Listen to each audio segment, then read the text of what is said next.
Mapagpalang araw kaibigan, ito po inyong kaibigan kay Jesus, Brother Manny Bautista, ang inyong Lolo Manny. 63 years old na po. Magluluto ako. Simpleng luto lang para sa aking mag-isa. Ako lang ang kakain sapagkat ang inyong lola, Bebang, umalis siya. May lakad. Ayan. Ito na. Ito na. Magluluto tayo ng itlog, dalawa. Ito na.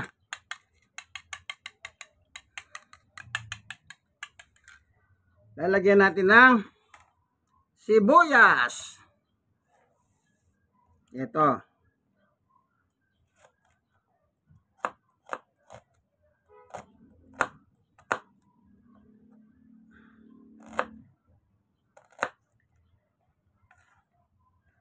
Sibuyas na pula.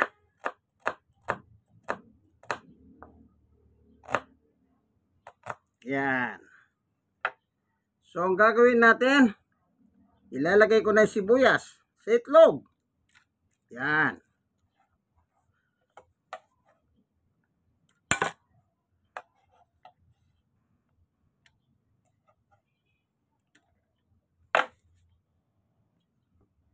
Ayan. O, haluin na natin. Shake, shake, shake.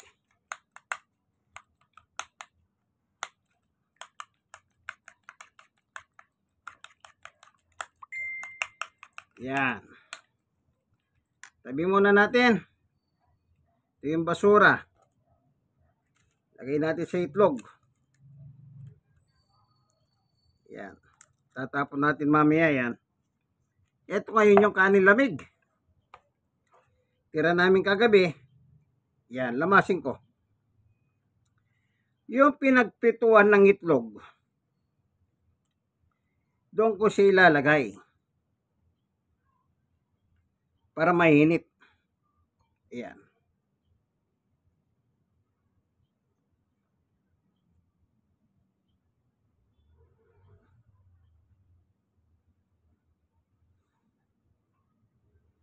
Ayan.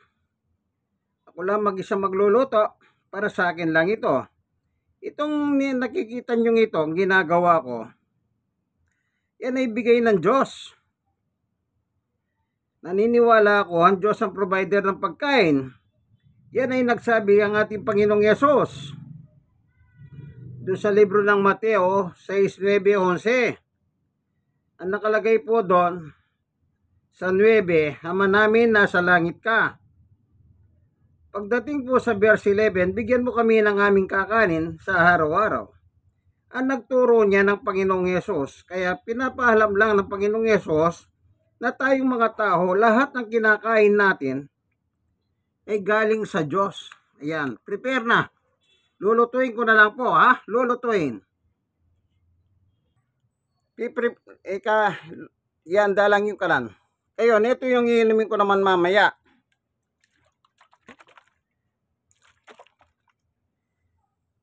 With lemon.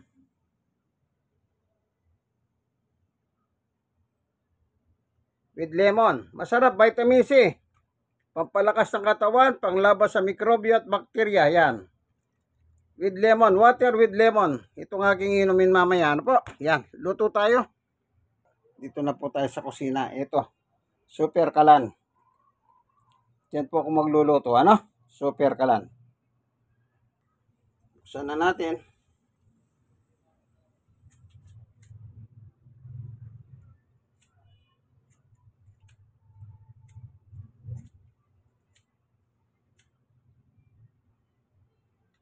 Eh, lubos na yata yung lighter.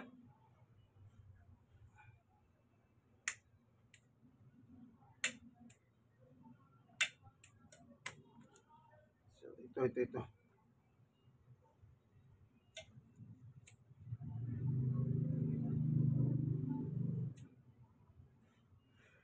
Ayun. Kawali.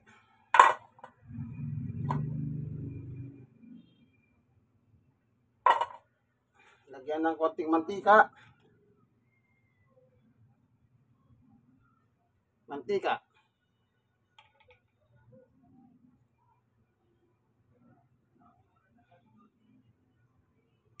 Yan. So, yan. Ikot-ikot muna natin yung kawali para yung gilid malagyan ng mantika. Bakit kailangan ikot-ikot natin? Simple lang. Gagamitin pa natin ito sa kanin mamaya para wag manikit. Sige, yan. Ayan. Nakahanda na. Dalawa pa naman ito. Pumapalpak na. Ibig sabihin, replacement.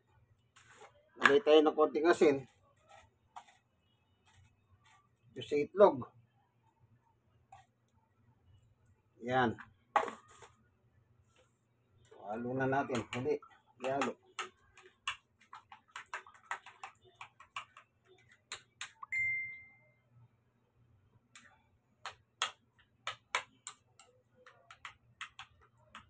Kaya na.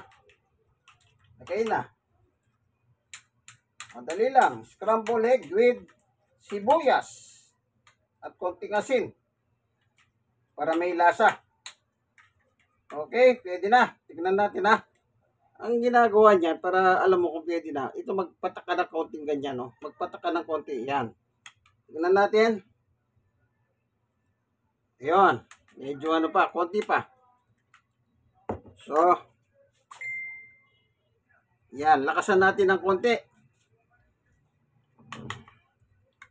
Okay, iulog na natin ang itlog na may sibuyas. Yan.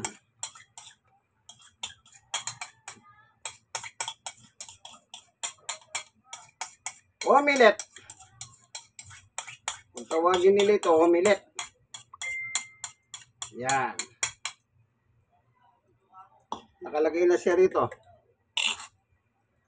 Ayan.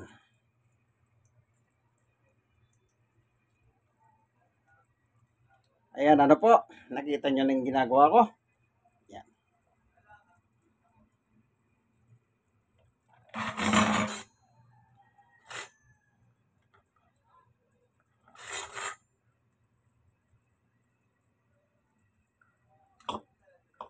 Dito natin lalagay mamaya. Pagkatapos lutuin yung itlog, ito yung rice. Ayan, lagay natin muna rito ha. Para yung ano ng itlog, makuha niya.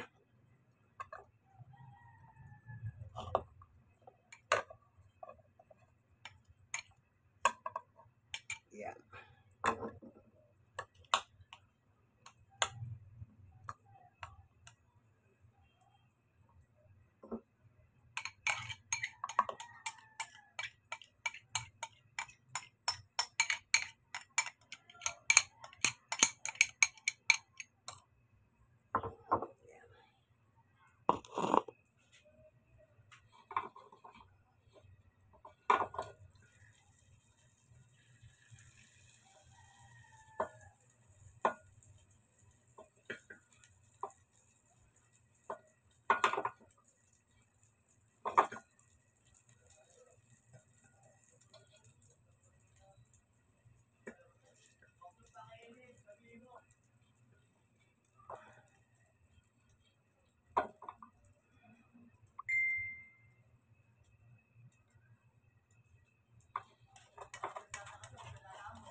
Kahit madurog-durog yan, prito lang naman yan.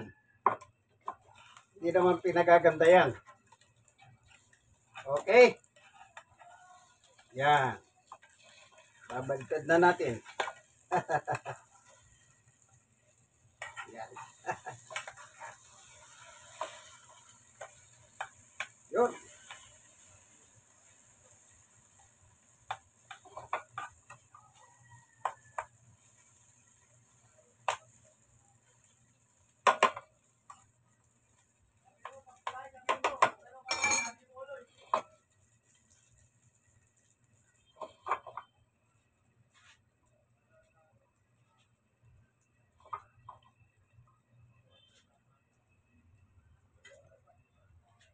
Ganyan lang po kasimple. Simple luto lang ito. Itlog, scramble na may sibuyas. Oh, ayan.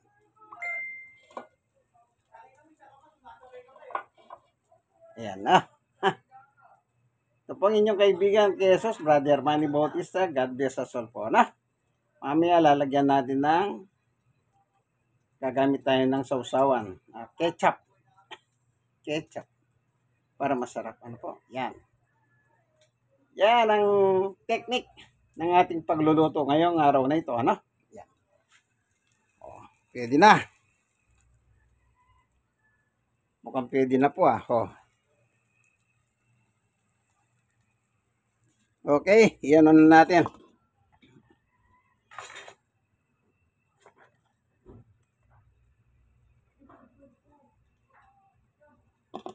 Lagay na natin.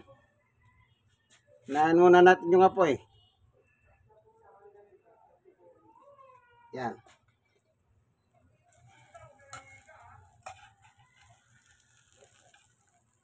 Amoyin na po natin.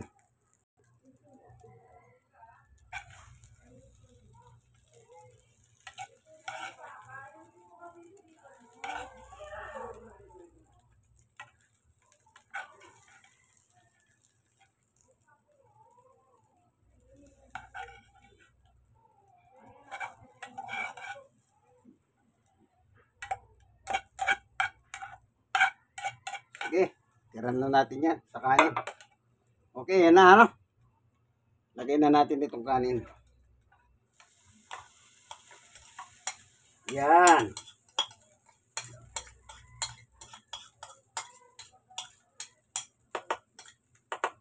Dito rin natin ibabalik yung kanin para mamaya pagkakain. Yan. Ito na yung itlog, omelette.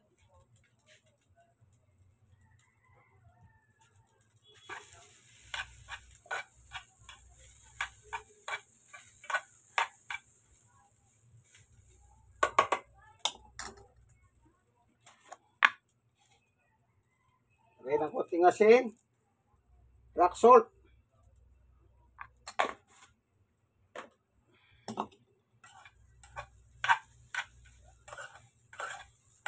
Ayan. Hindi siya naninikit. Kasi kanina, hinikot muna natin yung mantika. Kasi pag hindi mo iikot yung mantika, pag magsasangag ka, naninikit. Yan.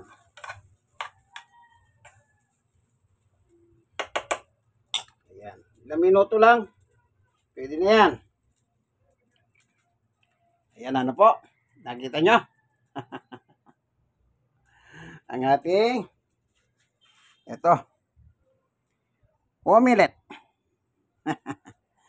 Tapos yung kanin, sinangag. Yan ang bigay ng Panginoon Diyos na aking tanghalian ngayon. Doon sa Mateo 6:9, sabi ng Panginoong Yesus, manalangin kayong ganito. Ama namin nasa langit ka, sambahin ang ngalan mo. Sa verse 11 po, ang sabi ni Yesus doon, bigyan mo kami ng aming kakanin araw-araw. Kaya pinakilala po ng Panginoon Diyos, ng Panginoong Yesus, ang Diyos ang provider ng ating pagkain araw-araw. Mula sa umaga hanggang sa gabi bago tayo matulog. Maghapon, magdamag, siya nagbibigay pagkain sa atin. Kung inyong mapapansin, bakit hindi nauubusan ng bigas, hindi nauubusan ng mga gulay, hindi nauubusan ng mga isda, hayop? Laging merong kinakain ng tao, samantalang ang tao po, napakarami na. Pero bakit lagi tayong may kinakain? Yan nga po ang trabaho ng Diyos. Kasi mahal niya tayo. Kanya lang ang problema, tayo. Tayo ang may problema. Yan. Ano yung problema? Hindi natin mahal ang Diyos bakit po? Hindi naman natin pinasasalamatan sa binigay niyang pagkain. Basta ang ginagawa ng tao pag nasa pagnangkainan, kain lang ng kain.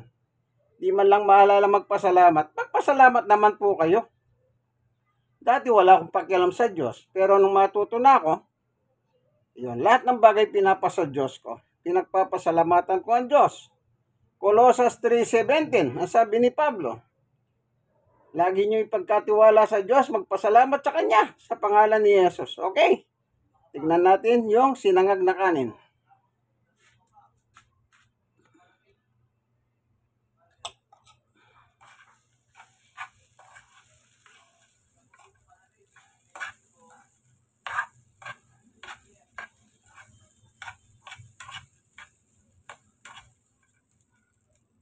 po, mainit na. Ilalagay na natin dito. Mainit na po.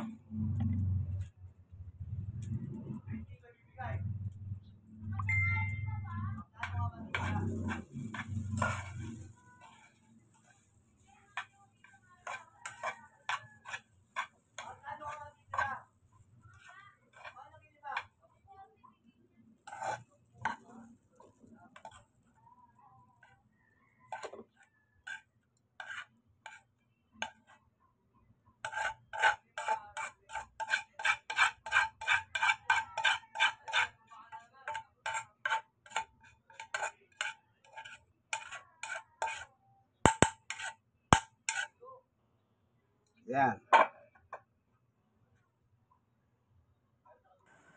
So, luto na po yung tanghalian na binigay ng Diyos sa akin. At akin naman kakainin na yon, tanghalian. Yan. Kukuha lang ako ng ketchup. Kahit na walang ketchup, masarap na po yun eh. Sa akin, usually, hindi naman ako mahilig sa sausawan eh. Kasi may konting asin naman yung pampalasa.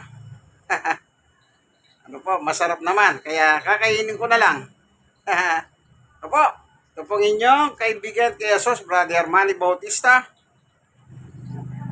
Dito po sa Barangay 91, Sonid, District 1, Tondo, Manila. Po, God bless us all po. Bye-bye! Inquire.